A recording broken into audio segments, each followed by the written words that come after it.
하나님의 말씀 봉독합니다. 하나님의 말씀은 에베소서 4장 1절에서 6절까지 말씀 되겠습니다. 에베소서 4장 1절에서 6절까지 말씀, 신약성경 313페이지입니다. 에베소서 4장 1절에서 6절까지 말씀 우리 같이 합독하겠습니다.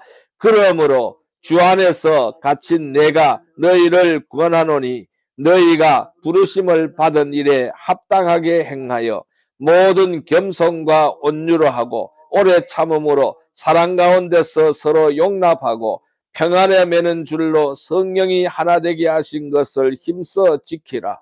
몸이 하나요 성령도 한 분이시니 이와 같이 너희가 부르심의 한 소망 안에서 부르심을 받았느니라. 주도 한 분이시요 믿음도 하나요 세례도 하나요 하나님도 한 분이시니 곧 만유의 아버지시라. 만유 위에 계시고 만유를 통일하시고 만유 가운데 계시도다. 아멘. 할렐루야. 오늘도 주님이 함께 하십니다. 오늘 하나님께서는 에베소서 4장 1절에서 6절까지의 말씀을 우리에게 허락해 주셨습니다. 오늘 같이 은혜 받고자 하는 말씀은 한 주, 한 믿음, 한 성령이라는 제목으로 은혜를 나누고자 합니다. 오늘은 교회의 본질에 대해서 말씀을 드리고자 합니다. 여러분, 우리 교회 공동체의 하나됨은 말씀과 성령 안에서 이루어지는 것이라고 말씀드릴 수가 있습니다. 그래서 이 하나가 된다라는 것은 교회의 본질입니다. 그리고 교회의 정체성과 사명의 중심이 바로 하나됨으로 우리는 설명할 수가 있습니다. 그래서 오늘 본문의 말씀인 에베소서 4장 1절에서 6절의 말씀은 교회 공동체의 본질이 하나됨에 있다라는 것을 강하게 강조하고 있는 말씀으로 해석할 수가 있습니다. 바울은 이 서신에서 성도들에게 부르심을 받은 일에 합당하게 행하라라고 권면하고 있습니다. 그 합당한 삶이 바로 무엇이냐 하면은 바로 공동체의 연합이다라는 사실을 밝히고 있는 것입니다.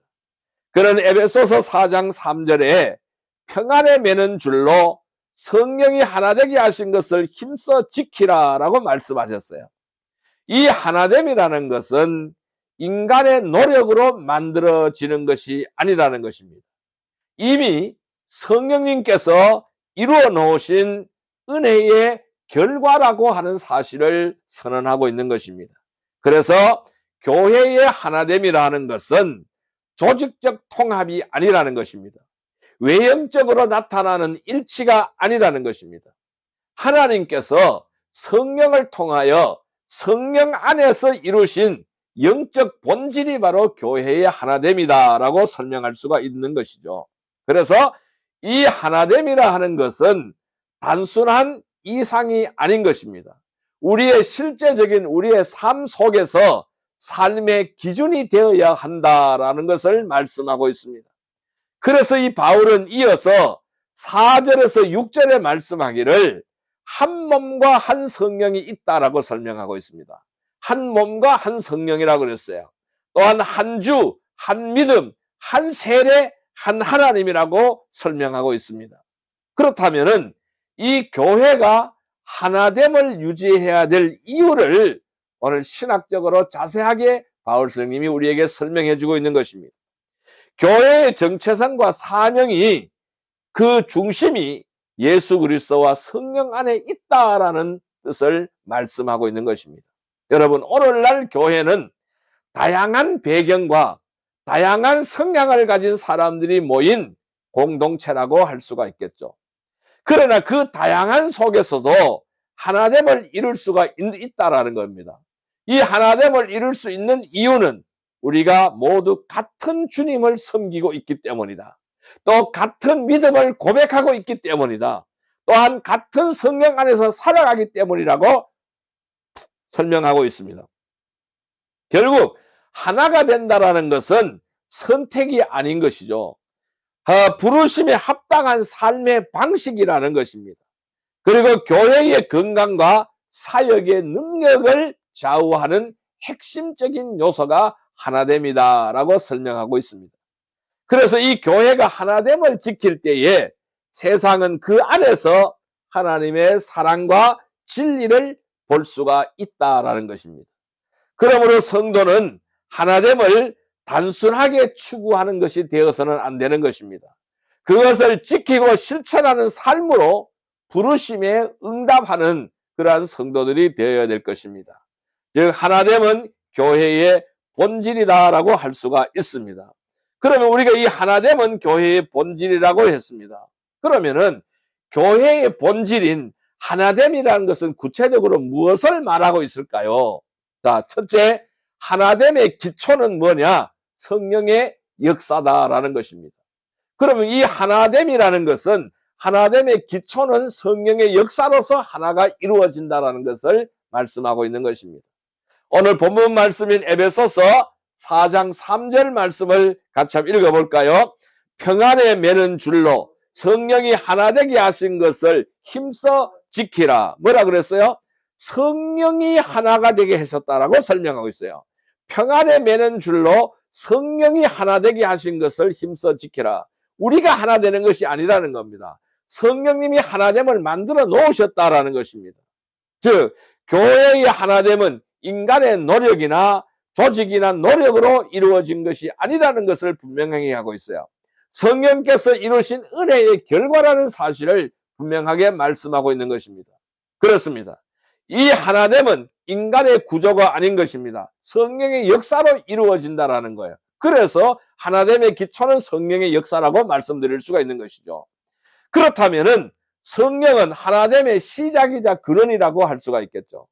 성령께서 교회를 하나로 묶으시는 분이다라는 겁니다. 그래서 이 하나됨은 인간의 의지가 아닌 하나님의 주권적인 역사로 이루어진다라는 것이죠. 그래서 3절에 말씀하기를 바울 사도는 성령이 하나 되게 하신 것을 힘써 지키라. 이것을 놓쳐버리지 말라라고 말씀하고 있는 것입니다. 그럼 여기서 성령이 하나 되게 하신 것이라는 표현을 바울은 사용했습니다. 교회의 연합이 이미 성령 안에서 이루어졌음을 강조하는 말씀인 거예요. 우리는 이 하나됨을 만들어내는 것이 아니라는 것입니다. 이미 주어진 하나됨을 지켜야 한다는 것을 말씀하고 있습니다. 그렇습니다. 성령은 교회의 시작부터 역사하셨습니다. 오순절 성령 강림 이후 교회는 성령 안에서 하나의 공동체로 태어난 것입니다. 그래서 이 하나됨은 인간의 조직적 통합이나 합의에 의해서 만들어진 것이 아니라 하나님께서 성령을 통해서 이루어주신 영적인 실체라고 설명할 수가 있겠죠. 성령은 교회의 하나됨을 시작하신 분이시고 그 하나됨은 이미 주어진 은혜라는 것이죠. 우리는 그 하나됨을 지키는 책무를 부여받았습니다. 우리는 이 책무를 지켜야 되는 것입니다. 그러면 어떻게 지킬 수가 있을까요? 성령은 다양한 지체를 하나의 몸으로 연결하시는 거예요. 그래서 연결된 몸으로 지킬 수가 있는 것입니다. 성령께서는 인종, 계층, 문화의 차이를 넘어서 다양한 성도를 하나의 공동체로 묶으셨다라는 것입니다. 고린도전서 12장 13절에는 이렇게 말씀하고 있습니다. 우리가 유대인이나 헬라인이나 다 한 성령으로 세례를 받아 한 몸이 되었다고 말씀하고 있어요. 인종의 차별이 없다라는 것입니다. 우리가 유대인이나 헬라인이나 다 한 성령으로 세례를 받아서 한 몸이 되었다. 한 성령으로 세례를 받아서 한 몸이 되었다는 겁니다. 그래서 이 고린도전서 12장은 교회를 무엇으로 표시하고 있어요? 바로 그리스도의 몸으로 표시하고 있어요. 그리스도의 몸이다라고, 교회는 그리스도의 몸이라고 설명합니다. 성령께서 각 지체를 연결하신다고 설명하고 있는 것입니다. 성령은 다양한 배경, 다양한 은사를 가진 성도들을 하나의 몸으로 묶으십니다. 그 안에서 질서와 조화를 이루게 하신다라는 것입니다. 유대인과 헬라인, 종과 자유인이라는 표현을 쓰고 있습니다. 당시 사회의 극단적인 구분을 상징하고 있는 것이죠. 성령은 그 모든 장벽을 허물어버리고 하나의 공동체를 이루어신다라는 것입니다. 여러분, 오늘날 교회도 마찬가지인 것이죠. 세대와 문화와 경제적 차이를 넘어서 우리는 성령 안에서 모두 하나가 되는 것입니다. 성령은 다양한 지체를 하나의 몸으로 연결하는 거예요.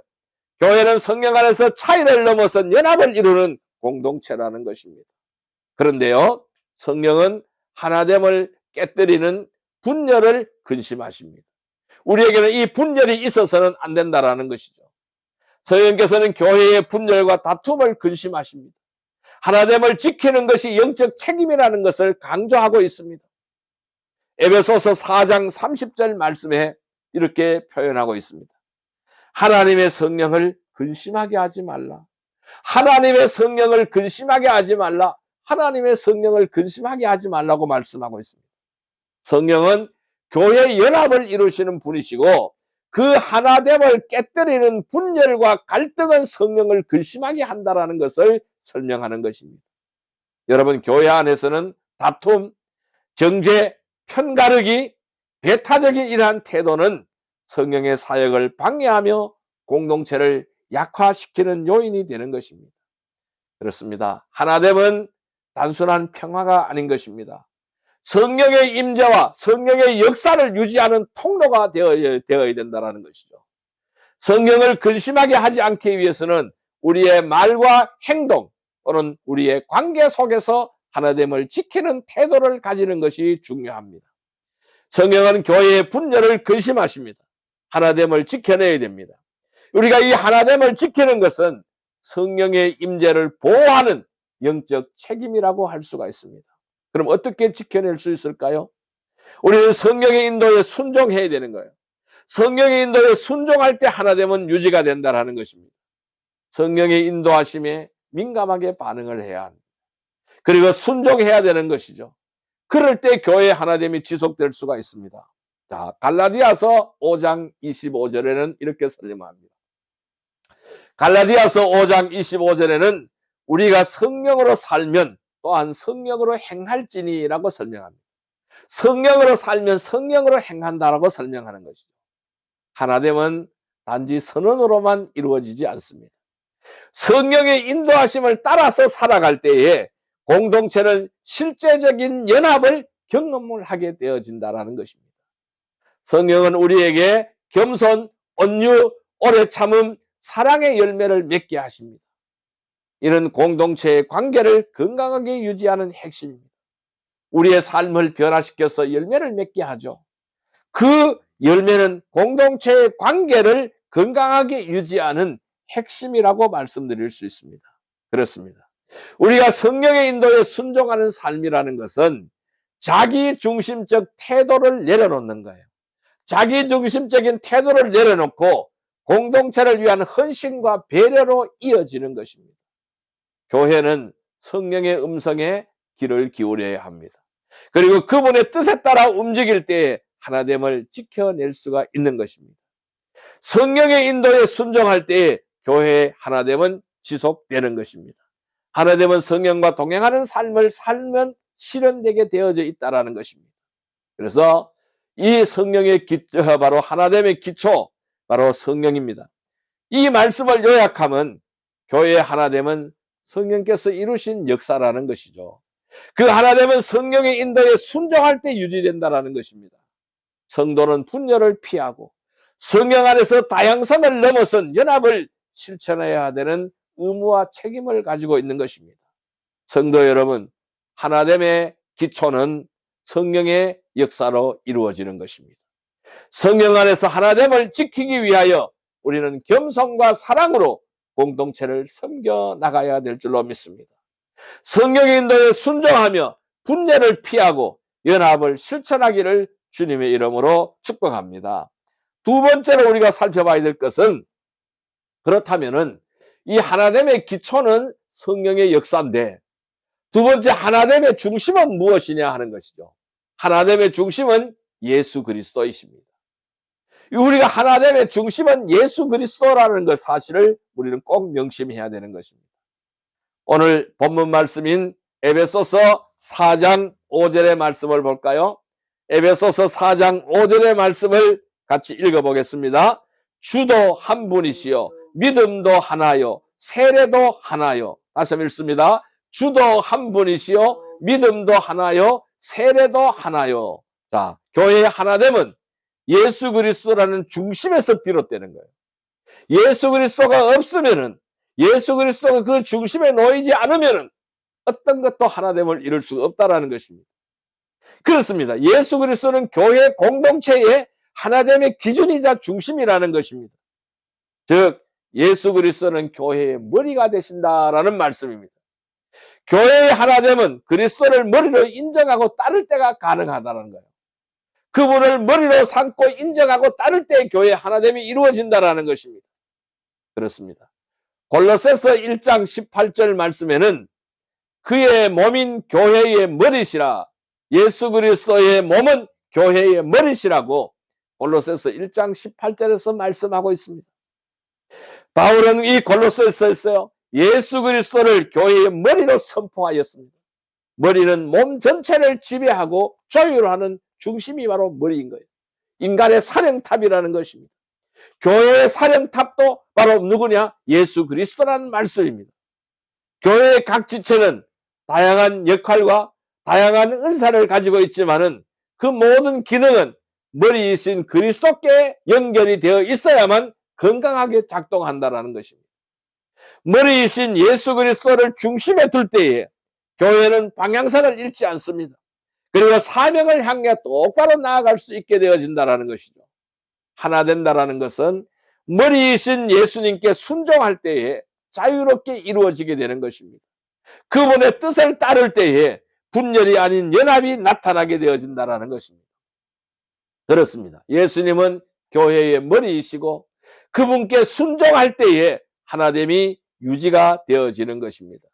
머리이신 그리스도는 교회의 방향과 질서를 결정하신다는 것. 그 결정하는 대로 따라가야 된다는 것이죠. 그래서 예수 그리스도는 하나된 믿음의 기준이다라는 사실을 말씀하고 있는 것입니다. 교회의 하나됨은 다양한 신앙 배경 속에서도 예수 그리스도를 공통된 믿음의 기준으로 삼을 때 가능한 거예요. 우리는 예수 그리스도가 우리의 믿음의 기준이라는 사실입니다. 모든 우리의 삶의 기준이라는 사실입니다. 그래서 오늘 에베소서 4장 5절에서 말씀하기를 한 주, 한 믿음, 한 세례라고 설명하고 있다는 것입니다. 바울은 에베소서에서 교회의 하나됨을 설명하면서 한 주, 한 믿음, 한 세례라는 표현을 자주 사용하고 있습니다. 여기서 한 주는 예수 그리스도를 의미하는 거예요. 한 믿음은 그분을 향한 신앙 고백을 뜻하고 있습니다. 교회는 다양한 교단, 문화, 전통을 가질 수는 있습니다. 그러나 그 중심에는 예수 그리스도라는 동일한 믿음이 존재해야 된다는 것입니다. 이 그리스도의 십자가와 부활은 모든 성도들의 공통된 신앙의 기초입니다. 그리고 그 믿음 위에 세워진 교회는 흔들리지 않고 하나됨을 유지할 수가 있다는 것입니다. 예수 그리스도는 모든 성도의 공통된 믿음의 기준이라고 말씀드릴 수가 있습니다. 그분을 중심으로 할 때에 교회는 신앙 안에서 하나가 된다는 것입니다. 그런데 예수 그리스도는 분열을 초월하는 거예요. 분열을 초월하는 연합의 중심이 바로 예수 그리스도가 된다는 것입니다. 예수 그리스도 안에서는 인종, 계층, 문화의 차이를 초월한 연합이 가능합니다. 여러분 갈라디아서 3장 28절에는 이렇게 말씀하고 있어요. 갈라디아서 3장 28절에는 너희는 다 그리스도 예수 안에서 하나이니라. 너희는 다 그리스도 예수 안에서 하나이니라 라고 설명하고 있습니다. 갈라디아서에서 바울은 유대인이나 헬라인이나 너희는 다 그리스도 안에서 예수 안에서 하나라고 선언하죠. 예수 그리스도는 모든 장벽을 허무시는 분이시라는 것입니다. 그 안에서 우리는 새로운 피조물로서 하나된 공동체를 이루게 된다는 것을 말씀하는 것입니다. 교회 안에서는 차별, 배타성, 경쟁은 예수 그리스도의 중심성을 잃을 때 나타나는 현상입니다. 예수 그리스도가 중심이 되지 못할 때 차별이 있습니다. 배타성이 나타납니다. 경쟁이 있게 되어진다는 것입니다. 그리스도 안에서 우리는 동일한 은혜를 입은 자들이기 때문에 그 은혜는 우리를 하나로 묶는 강력한 끈이 될 수밖에 없다는 것입니다. 그분의 사랑과 희생은 모든 성도들을 하나로 연결하는 영적 접착제 역할을 한다는 것입니다.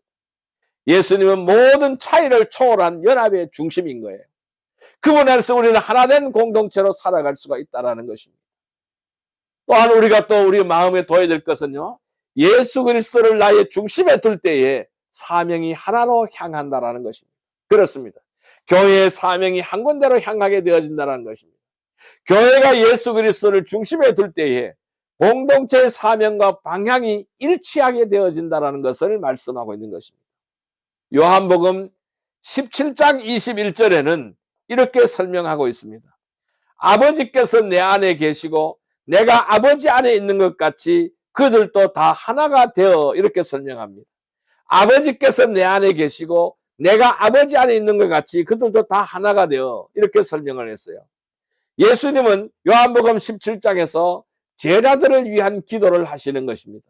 그들이 하나가 되기를 간구하고 계시는 거예요. 그 하나됨은 단순한 조직적인 통합이 아니라는 것입니다. 하나님과의 관계 안에서 이루어지는 영적인 연합을 설명하고 있다는 것입니다. 교회가 예수님을 그 중심에 둘 때에 각자의 사명과 각자의 비전이 하나의 방향으로 통합이 되어진다는 것입니다. 예수님의 마음을 품고 그분의 뜻을 따를 때에 교회는 분열이 아닌 연합된 사명을 감당하게 되어진다는 것입니다. 중심이 흔들릴 때 교회는 방향을 잃어버리게 되는 것이죠. 예수님을 중심에 둘 때에 사명은 분명해지는 것입니다.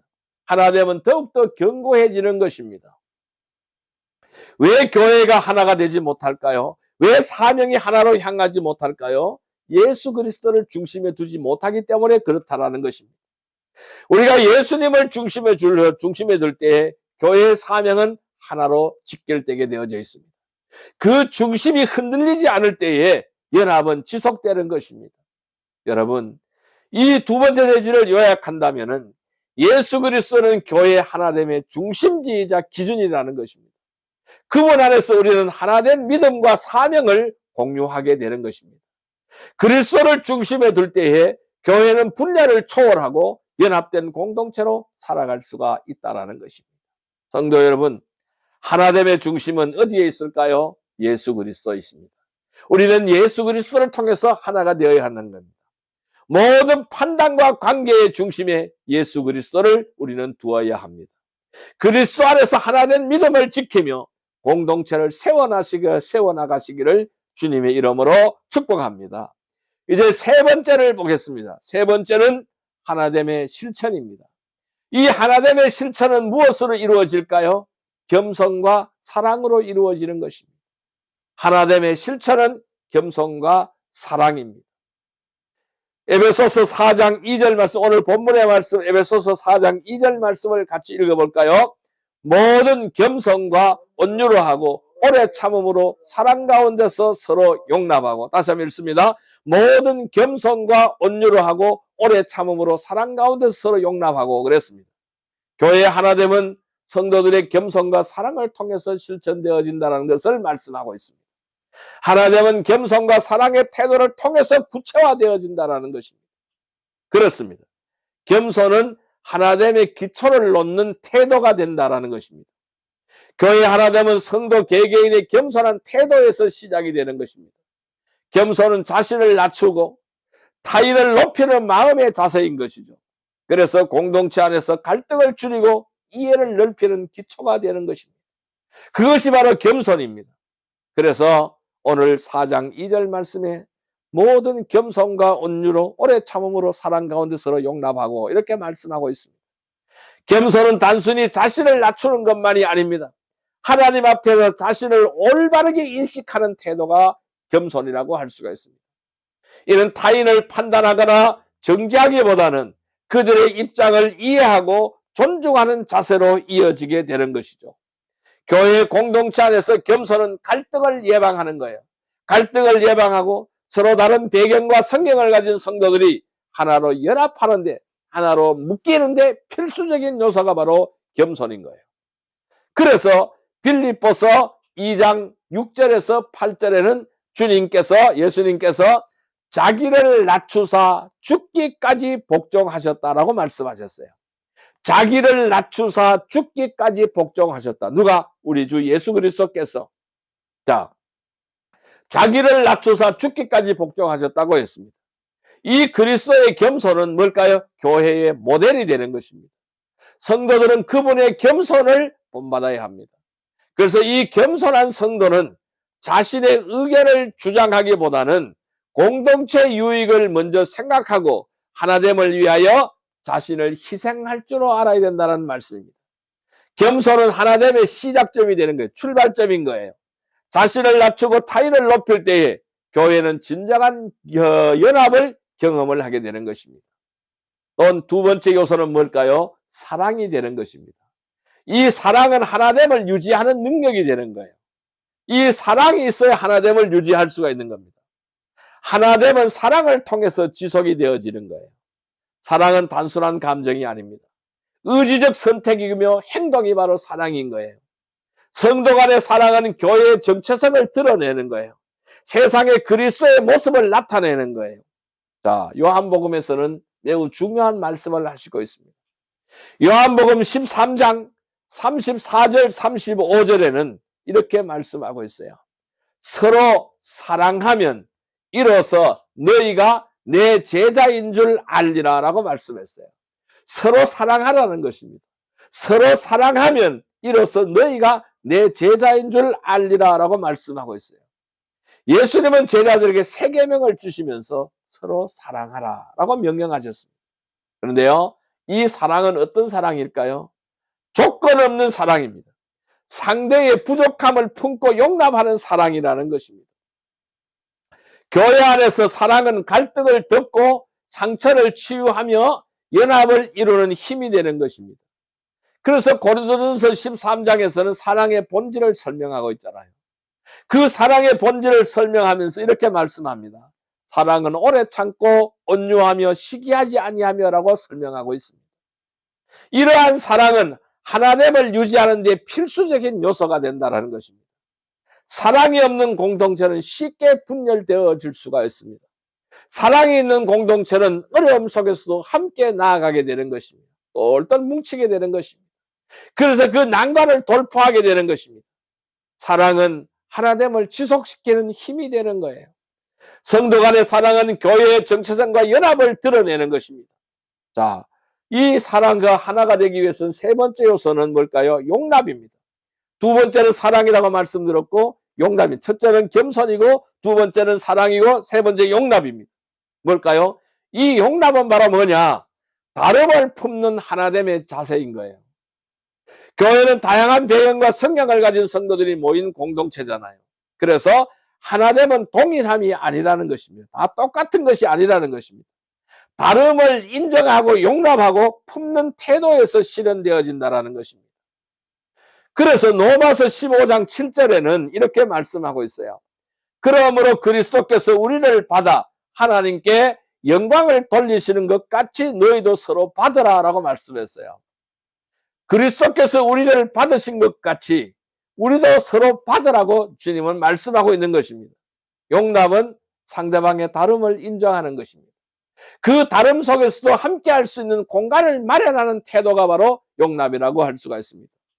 이는 단순하게 참는 것이 아닙니다. 적극적으로 받아들이는 자세라는 것이죠. 교회는요, 문화, 세대, 성향의 차이를 가진 성도들이 함께 모이는 곳이기에 용납이 없이는 하나됨을 이루어 나갈 수가 없습니다. 예수님은 죄인과 세리도 용납하셨습니다. 그들을 사랑으로 품으셨습니다. 성도들도 서로의 연약함과 부족함을 품고 판단하기보다는 이해하고 함께 걸어가야 한다는 것이죠. 용납은 겸손과 사랑의 실천입니다. 하나됨을 구체화하는 중요한 요소라는 것입니다. 용납은 다름을 품는 태도인 것이죠. 서로를 받아들일 때에 교회는 진정한 하나됨을 이루어 나가게 되는 것입니다. 또 하나의 요소는 뭘까요? 섬김이라는 요소가 있어요. 우리는 이 섬김을 실천해야 되는 겁니다. 섬김은 하나됨을 드러내는 행동이라고 말씀드릴 수가 있어요. 겸손과 사랑은 행동으로 드러낼 때에 진정한 하나됨을 이루게 되는 것입니다. 섬김은 그리스도의 마음을 따라서 성도가 서로를 위하여 헌신하는 삶의 방식이 바로 섬김인 것이죠. 마가복음 10장 45절에는 이렇게 말씀하고 있죠. 인자가 온 것은 섬김을 받으려 함이 아니라 도리어 섬기려 하고 라고 했어요. 그리고 자기 목숨을 대속물로 주기 위함이라고 말씀하고 있습니다. 예수님은 제자들의 발을 씻기면서 섬김의 본을 우리에게 보여주셨어요. 섬김은 낮은 자리를 선택하는 것입니다. 그래서 시간과 자신의 시간과 자원을 들여서 타인을 돕는 행위가 바로 섬김이 되는 것이죠. 교회 안에서 섬김은 겸손과 사랑의 구체적인 표현이 되어야 되는 것입니다. 공동체를 하나로 묶는 실천적인 요소가 바로 섬김이라고 말씀드릴 수가 있습니다. 그래서 갈라디아서 5장 13절에는 이렇게 설명하고 있어요. 사랑으로 서로 종로로 살아. 사랑으로 서로 종로로 살아라고 말합니다. 이것은 억지가 아닌 것입니다. 자발적으로 서로를 위하여 헌신하는 삶을 의미하는 것이죠. 섬김은 교회를 건강하게 만들어냅니다. 그리고 세상에 그리스도의 모습을 드러내는 통로가 되는 것입니다. 섬김은 겸손과 사랑의 실천이 되는 것입니다. 성도의 섬김은 교회의 하나됨을 드러내는 행동이죠. 이 세 번째 내지의 말씀을 요약하면 하나됨은 겸손으로 시작이 되고 사랑으로 유지가 되고 용납으로 확장되고 섬김으로 완성되어지는 것이다 라고 말씀드릴 수가 있습니다. 성도들의 태도와 행동이 교회의 연합을 결정짓는다라는 말씀입니다. 성도 여러분, 하나됨을 실천해야 됩니다. 겸손과 사랑으로 실천해야 되는 것입니다. 겸손한 태도로 서로를 존중하고 용납하십시오. 그리스도의 사랑으로 서로를 섬기며 연합을 이루어 나가시기를 주님의 이름으로 축복합니다. 자, 이제 말씀을 정리하여 보겠습니다. 그래서 우리는 어떻게 하여야 할까요? 결론은 하나됨을 지키는 삶으로 그 부르심에 응답하여야 됩니다. 오늘 우리에게 하나님은 초청을 하고 있습니다. 우리를 부르고 있습니다. 하나됨을 지키는 삶으로 부르고 있습니다. 교회의 일원으로 부르고 있다는 말씀입니다. 우리는 그 부름에 응답하여야 합니다. 하나됨은 교회의 본질이라고 하였습니다. 성도는 그 연합을 지키는 삶으로 부르심을 받았습니다. 교회는 단순한 모임이 아닌 것입니다. 한 주, 한 믿음, 한 성령 안에서 부르심을 받은 거룩한 공동체임을 우리는 알아야 합니다. 이 하나됨은 인간의 노력으로 만들어진 것이 아니라 성령께서 역사하셔서 예수 그리스도 안에서 이루어진 은혜의 결과라는 사실을 알아야 합니다. 그래서 성도는 그 하나됨을 지키는 삶으로 그 부르심에 응답을 해야 될 줄로 믿습니다. 여러분, 하나됨은 선언이 아니라 지속적인 실천이라고 할 수가 있습니다. 겸손은 나보다 남을 낮게 하여 높이는 태도이며 사랑은 갈등을 덮고 연합을 이루는 능력입니다. 용납은 다름을 품는 자세이고 섬김은 그리스도의 마음을 따라 행동하는 삶입니다. 이 모든 태도는 하나됨을 지키는 구체적인 방식이며 성도는 이를 통해서 교회의 정체성과 사명을 드러내야 하는 것입니다. 교회 연합은 단지 내부의 평화를 위한 것이 아닌 것입니다. 예수님께서 요한복음 17장에서 제자들의 하나됨을 위하여 기도하시며 그 하나됨이 세상에 하나님을 알리는 통로가 되기를 원하셨다는 사실을 우리는 기억해야 됩니다.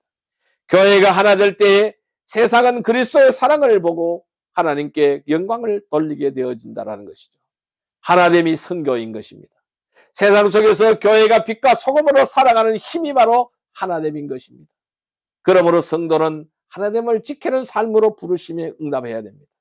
이것은 단순한 교리의 동의가 아닌 것입니다. 매일의 삶 속에서 겸손과 사랑, 용납과 성gem으로 살아가는 실천이 뒤따라야 되는 것입니다. 교회의 연합은 성도 한 사람 한 사람의 태도와 선택에 달려있다는 것이죠. 그 연합은 세상에 하나님의 사랑을 드러내는 살아있는 증거인 것입니다. 하나됨은 교회의 본질입니다. 하나됨의 기초는 성령의 역사라고 말씀드렸어요. 하나됨의 중심은 예수 그리스도라고 말씀드렸습니다. 하나됨의 실천은 겸손과 사랑이라고 말씀드렸습니다. 성도 여러분, 이제 우리는 한 주, 한 믿음, 한 성령 안에서 하나가 되었습니다. 말씀과 성령과 말씀 안에서 하나됨을 지키는 삶을 선택하시기를 바랍니다. 예수 그리스도를 중심에 두고 겸손과 사랑으로 공동체를 세워나가시기를 주님의 이름으로 축복합니다. 기도드리겠습니다. 사랑과 은혜의 아버지 하나님 감사합니다. 하나님 아버지, 우리를 한 주, 한 믿음, 한 성령 안에서 불러주시고 하나된 공동체로 세워주심을 감사드립니다. 예수 그리스도 안에서 이루어진 이 거룩한 연합을 우리가 삶 속에서 지켜나가게 하옵소서.